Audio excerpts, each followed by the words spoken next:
Je rappelle que vous êtes député maire de Hyères dans l'Essonne, c'est votre deuxième candidature et vous êtes le candidat. Nicolas Dupont-Aignan, vous avez 10 minutes avant de répondre aux questions de la salle et du Conseil.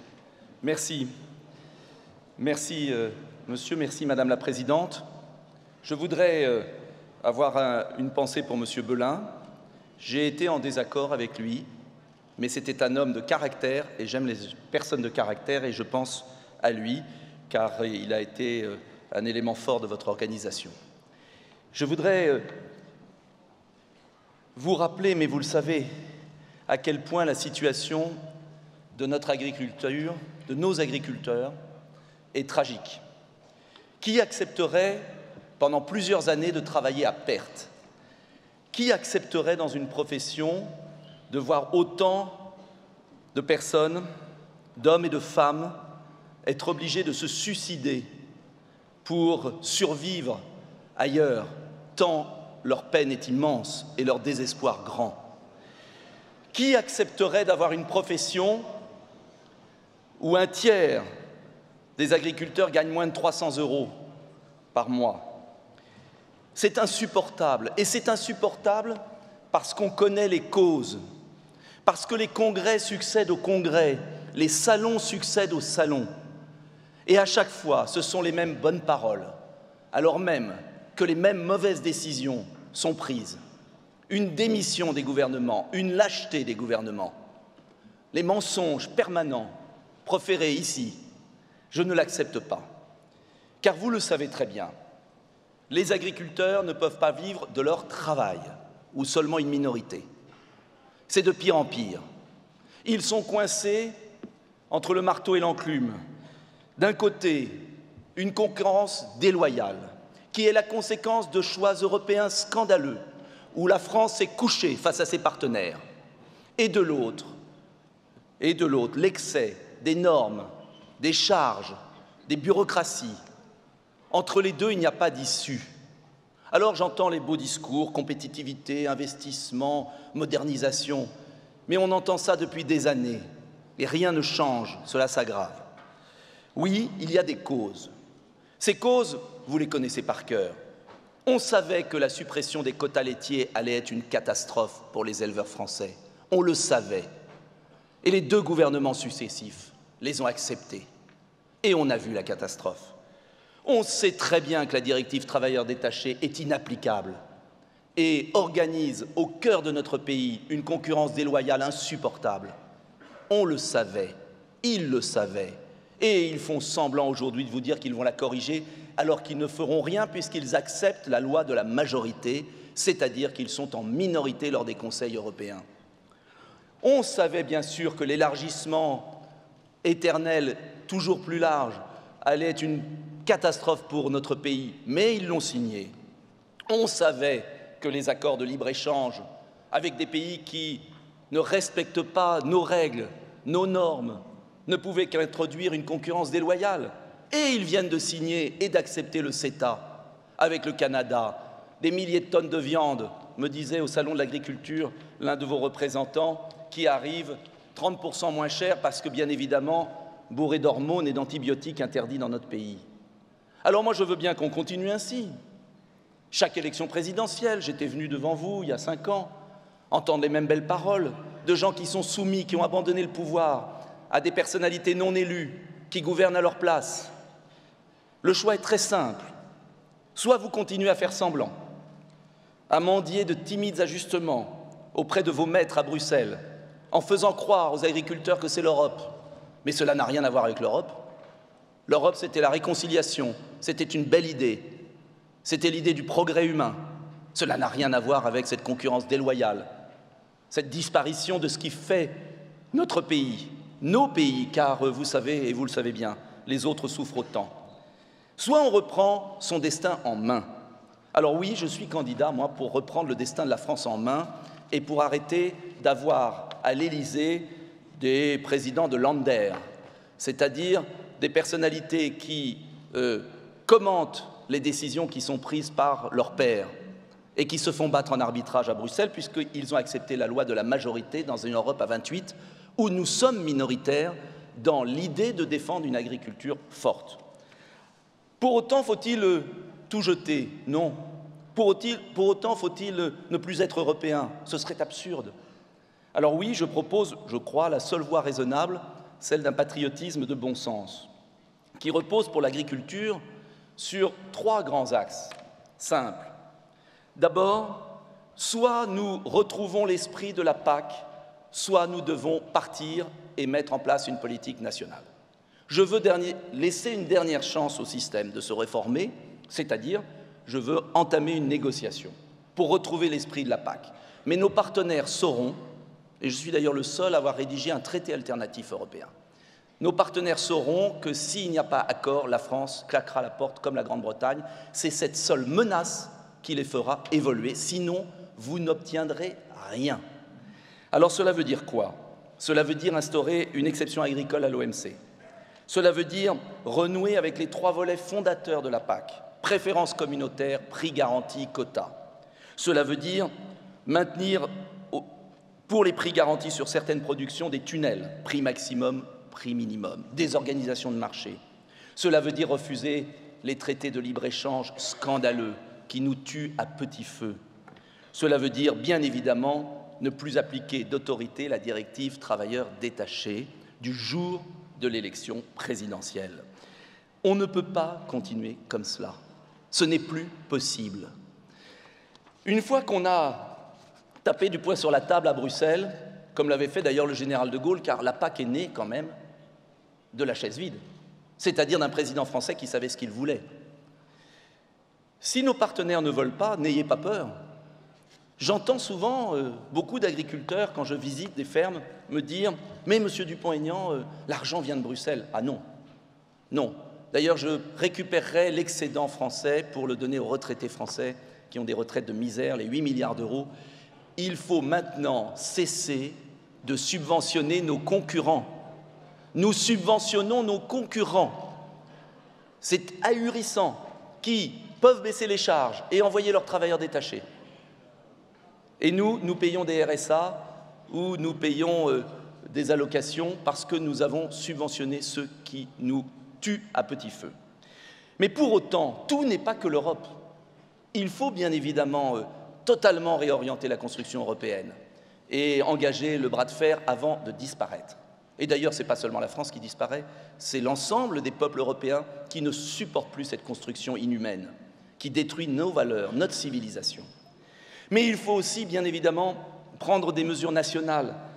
D'abord, il faut assainir la dette de nos exploitations. On ne peut plus continuer à endetter nos exploitations pour simplement payer les déficits de l'année de fonctionnement.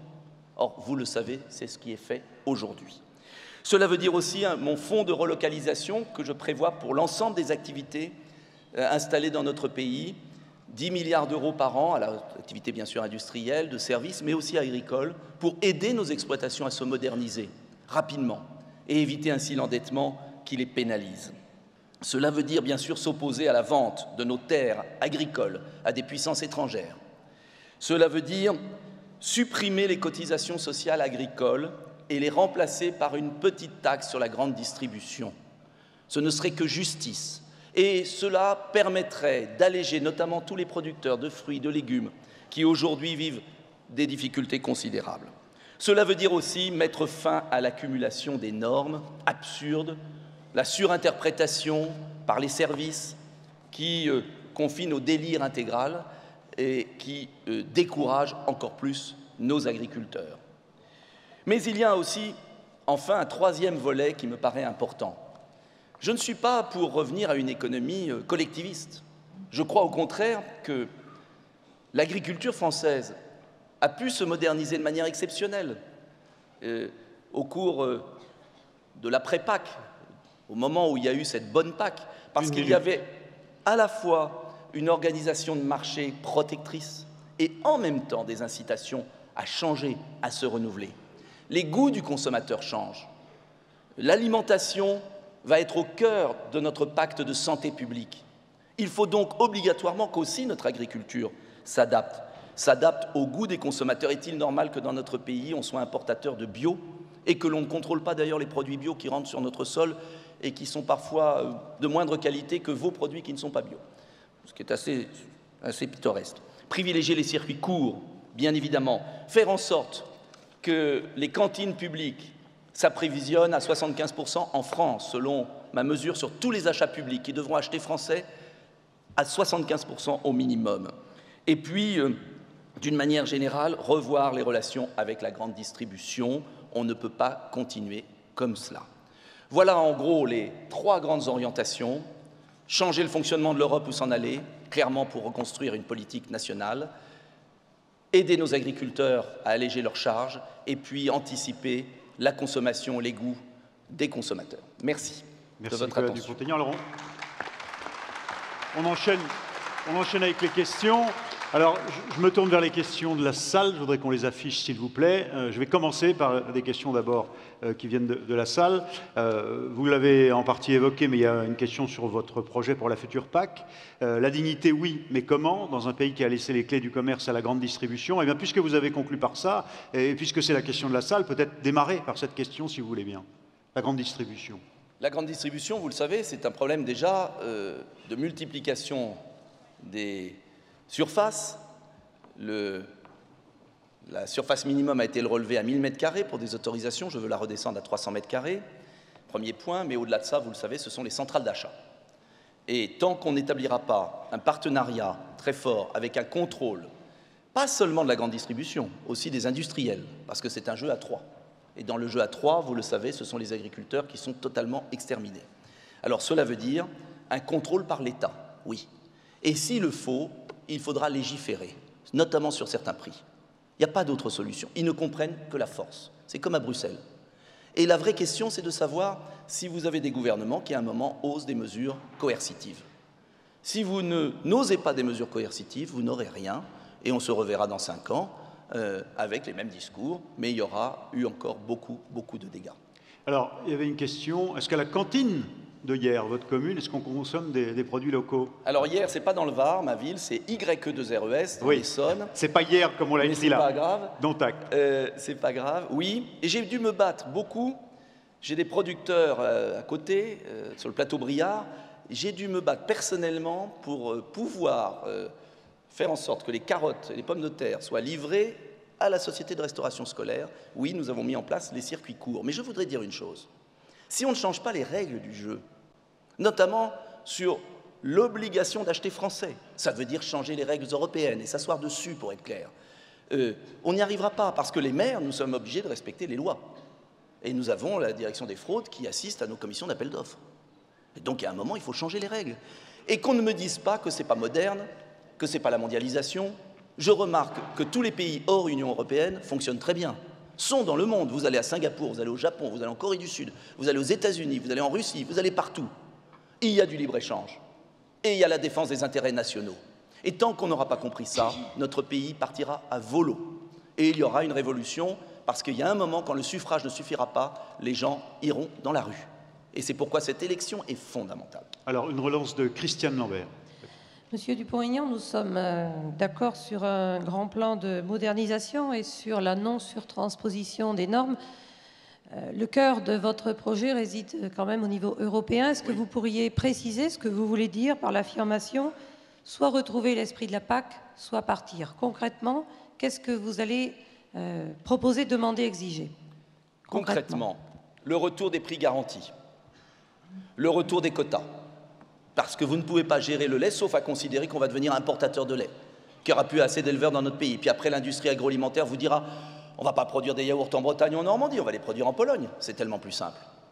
C'est ça qui est annoncé, c'est ça qui est derrière. Donc il y a un moment, on rétablit ce qui marchait. On a quand même le recul pour savoir ce qui marche. On a l'expérience du Canada, on sait ce qui marche. Donc oui, soit on rétablit des prix garantis, des quotas de production sur des grandes productions. On arrête la dérégulation qui a brisé complètement notre agriculture ou qui donne un modèle industriel qui ne correspond pas à notre territoire, à nos terroirs, à l'obligation de qualité, à ce qu'est la France. Deuxième point, la rupture de certains accords internationaux. L'agriculture a été une monnaie d'échange pour que les commissaires européens et quelques intérêts français, notamment les banques et les assurances, puissent obtenir des marchés. Et donc, il y a un moment, on arrête. On arrête. Ça veut dire que le CETA, que les candidats qui se succèdent ici, que ce soit les socialistes ou les nouveaux socialistes, ou les républicains ont accepté. Il est quand même pittoresque de voir défiler ici des gens qui vous ont tués et de les entendre vous promettre de faire semblant de changer, alors qu'ils acceptent les lois générales qu'ils ont acceptées. Une question de Michel Trug. Michel Trug, de la mutualité et de la coopérative. Je voudrais rebondir sur cette question précédente. Et j'entends votre propos. Vous parlez d'une PAC rénovée, donc des rapports avec les autres continents, les autres ensembles économiques différents, mais avec une France qui imposera sa vision au sein de la politique agricole commune et de l'Europe.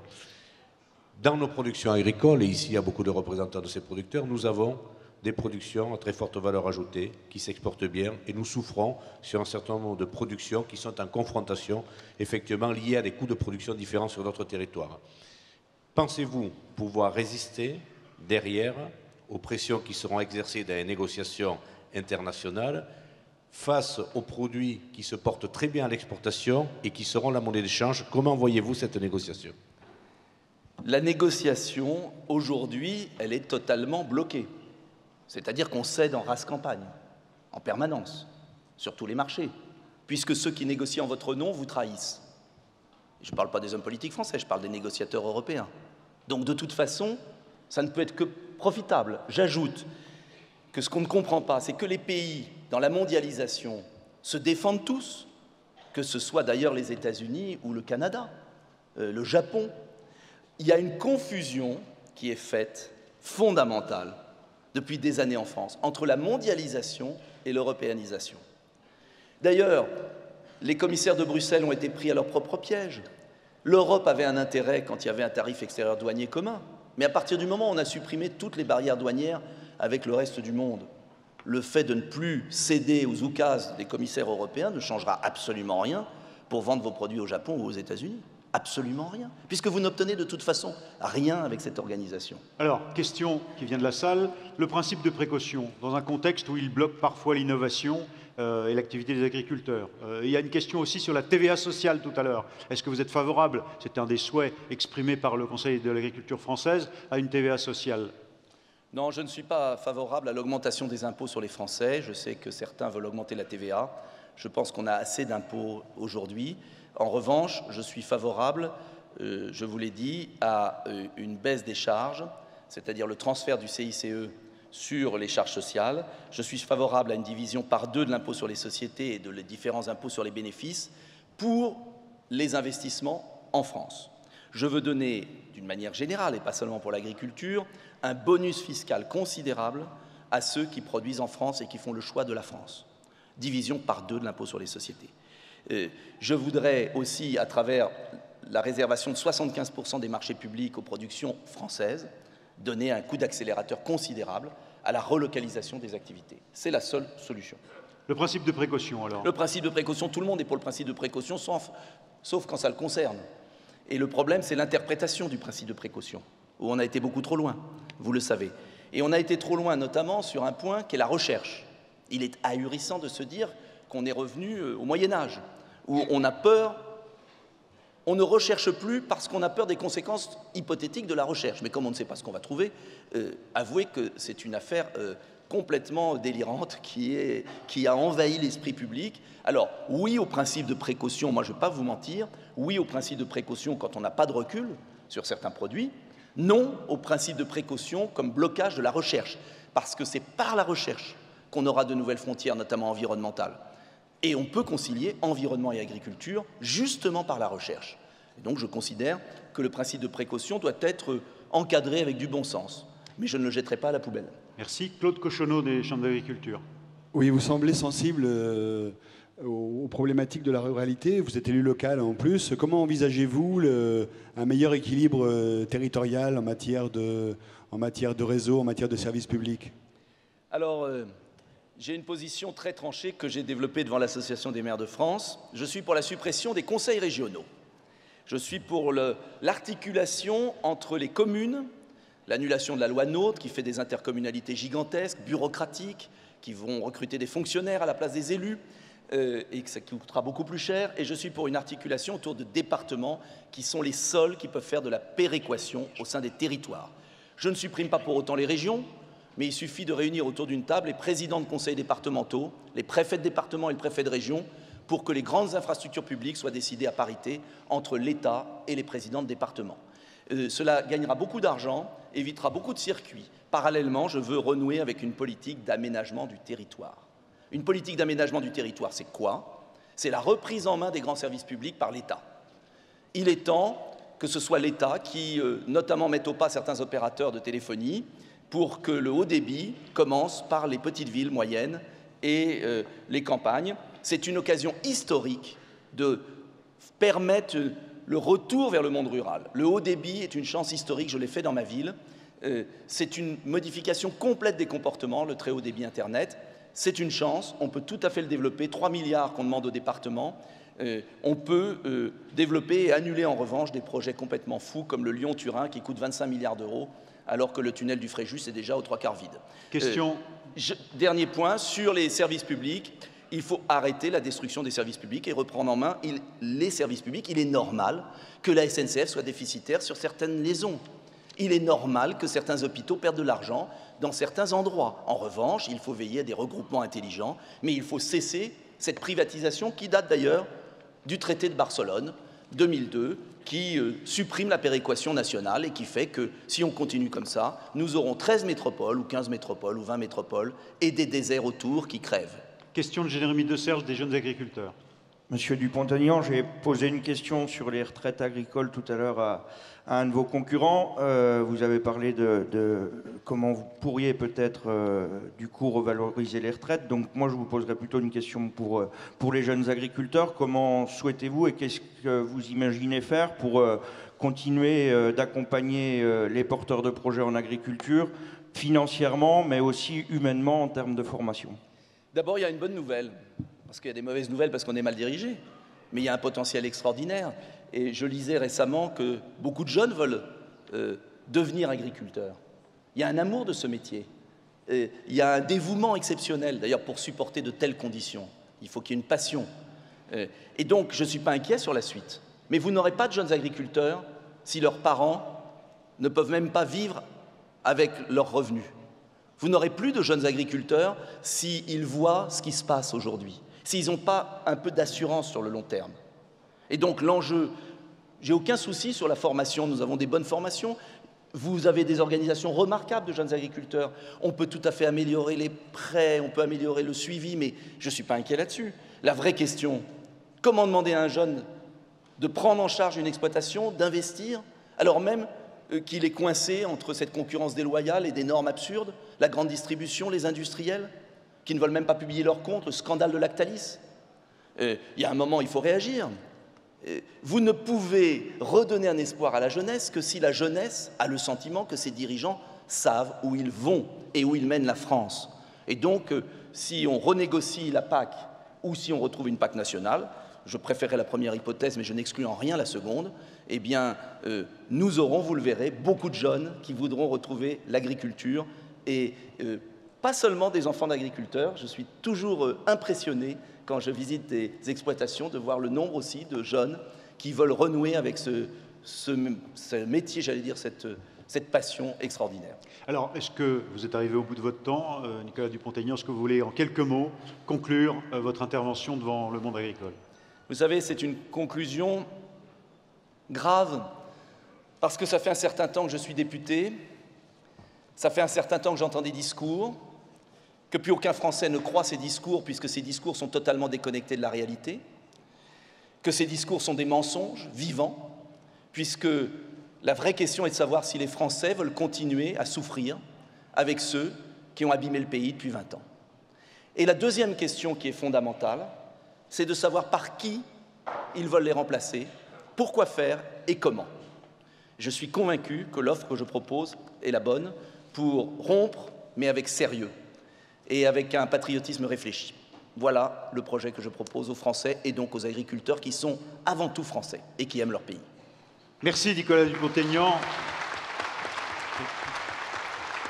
Je m'en vais,